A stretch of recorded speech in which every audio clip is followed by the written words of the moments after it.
The Ministry of Time, or MOT, is a secret organization in Spain that works for the welfare of humanity. Their job is simple: to travel back in time and erase small anomalies that are going to alter the future in a bad way. At the start, one of MOT's agents, Irene, is seen in 1918 Barcelona, assisting a woman in childbirth. After a lot of struggle, a baby is delivered, and everyone in the room becomes happy. Irene also smiles, but before she can join in the celebrations, she becomes dizzy and falls unconscious. It turns out that she has contracted the deadly Spanish flu, which was prevalent during that time. In fact, the pandemic killed around 50 million people, as it was highly contagious and deadly. Back in the present world, at the MOT secret base, Chief Dr. Vargas is discussing the situation with newly appointed head of operations, Susana. Vargas believes that bringing Irene back to the present is a big risk, as many people could be infected, or a new pandemic can occur. However, Susana argues otherwise. She believes that with proper health protocols and measures, Irene can be rehabilitated and cured. She also asserts that none of their agents should ever be left back in time. Reluctantly, Vargas complies and makes the necessary arrangements for Irene's arrival. Then she is brought back from 1918 Barcelona. The situation is very grim, as Irene is suffering from high fever, and she doesn't even have the energy to speak. The medical personnel take the virus very seriously and wear extremely protective suits to avoid getting exposed. Furthermore, no one is allowed in the medical room, apart from Vargas and a few other medical personnel. 24 hours pass by, but Irene's condition does not improve. No matter what medication she is given, the virus keeps deteriorating her body. Meanwhile, a nurse checks on Irene and leaves the medical room when his shift ends. He then disposes of all his protective gear in a separate room and heads to the canteen. Unfortunately, despite all his precautions, the nurse catches the virus, and he unknowingly spreads it to a few people. After a few hours, the infected begin coughing, and Vargas quickly understands that his worst fears have come true. He confronts the head of operations, Susana, for her immature decision, but surprisingly, the latter still defends herself. She claims that it's the doctor's fault, who didn't use proper equipment to combat the situation. Vargas has had enough, so being the bigger man, he simply leaves her be. In the next scene, a strict quarantine is initiated inside the base, meaning that no one can exit the premises. Moreover, the agents that are on duty in the past are ordered to remain there until everything becomes normal. Vargas then summons all the employees inside the base and explains the situation to them. After a while, Susana takes over and reassures everyone that there is nothing to worry about. However, at the same time, one of MOT's top agents, Velasquez, falls unconscious. This indicates that the virus has already reached its next stage. Immediately, all the infected patients are brought inside the isolation room, while the others are restricted to their own offices. Vargas checks on Irene and notices that her fever is still high, but now she has started speaking a little. Shortly after, Vargas checks on the nurse that accidentally spread the virus and draws a sample of his blood. He then puts the sample in his pocket and leaves the room. On the way out, he accidentally spills the sample, and some agents, including his colleague Juan, notice it. However, he lies that it is ink and departs. These guys are about as competent as the government in real life. Meanwhile, searching for answers, some senior members of the ministry contact a popular physician through Skype. He reveals that in the year 1918,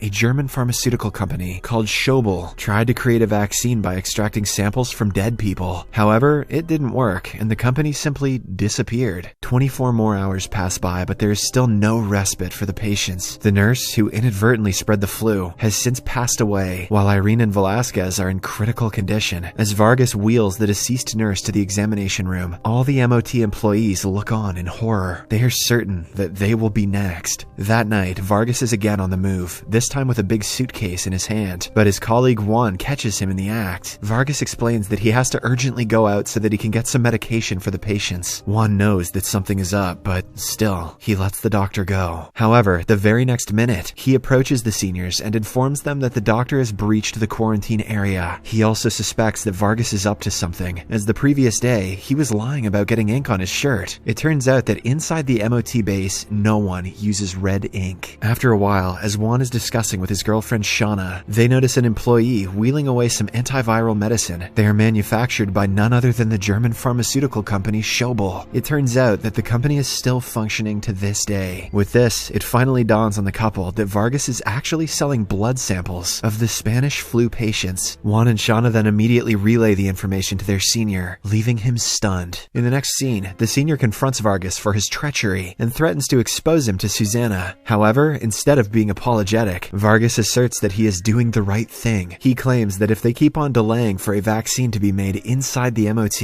a lot of people will succumb to the virus. So, the best thing to do is hand out samples to Schobel, who already have years of research under their belt. In return, they are providing tons of medical supplies for free. Vargas reveals that he is also getting paid handsomely. Hearing all this, the senior is somewhat convinced, but he still believes that Schobel may use the virus samples for their economic benefit. Perhaps they will create a vaccine and then release the virus in public, which will cause a bigger pandemic and endanger the lives of millions of people. Vargas replies that it is possible, and hence, they decide to stop the samples from reaching the Schobel headquarters in Munich. For the mission, Juan and Shauna are dispatched. They exit the MOT base and wriggle their way inside a nearby building, where Vargas apparently conducted his secret meetings. After this, they slowly approach the medical room. On the way, they are forced to fight and take down some guards. At last, Juan and Shauna reach the medical room and find the virus samples. Surprisingly, they also find some vaccines that were already manufactured by Schobel. The following day, inside the MOT medical room, Vargas injects the vaccine to all the patients, and in a matter of days, they start feeling better. Velasquez is over the moon to get a second chance at life, while Irene is happy that she can finally work now. In this way, a danger is nearly averted, and after 38 days of strict measures, the quarantine is finally lifted. The agents who were trapped in the past also return to their present time. That episode was about as scientifically accurate as a speech from Donald Trump. A few days later, the top agents of the group are having a meeting about an urgent matter. At first, Chief Fernando talks about the University of Spain and its importance to the country. Then, Fernando points out that in the year 1924, a drama play titled Don Juan Tenorio was made, which included several up-and-coming prominent stars. The cover of the drama was made by iconic artist Salvador Dali. However, in the painting, there is a surprising element: a modern tablet. This is a blatant breach of the laws of MOT,